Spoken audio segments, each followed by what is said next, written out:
Harsha Hospital, Center for Plastic and Cosmetic Surgery, Liposuction, Tummy tuck, breast surgery, lip, chin and nose correction సేవలు. మీ అందానికి నమ్మకమైన చిరునామా Harsha hospitals Kompally Hyderabad.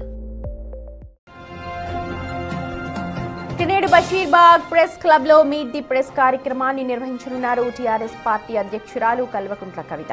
Party భవిష్యత్ కార్యాచరణపై మాట్లాడనున్నారు. ప్రస్తుతం తెలంగాణకే పరిమితమైన టీఆర్ఎస్ భవిష్యత్తులో ఇతర రాష్ట్రాల్లో సైతం పార్టీని నెలకొల్పడంపై ఆలోచనలు చేస్తున్నారు కల్వకుంట్ల కవిత. రాష్ట్రంలో తిరిగి తెలంగాణ సెంటిమెంట్ ను మేల్కొల్పేందుకు ప్రయత్నాలు చేస్తున్నారు. పార్టీని జాతీయ స్థాయిలో ముందుకు తీసుకువెళ్లేందుకు క్యాడర్ సలహాలు సూచనలు తీసుకున్నారు. కాంగ్రెస్ సర్కార్ వైఫల్యాలను ఎండగట్టే విధంగా క్యాడర్కు కవిత దిశానిర్దేశం చేయనున్నారు. రాష్ట్ర వ్యాప్తంగా తమ పార్టీని ఎలా బలోపేతం చేయాలి, ప్రజల్లోకి ఎలా వెళ్లాలి అన్న దానిపైన చర్చించనున్నారు. ఇప్పటికే బీఆర్ఎస్ నుంచి వచ్చే విమర్శలను ఎలా ఎదుర్కోవాలి అన్న దానిపైన కార్యకర్తలు, నాయకులకు కూడా సూచనలు చేశారు కల్వకుంట్ల కవిత.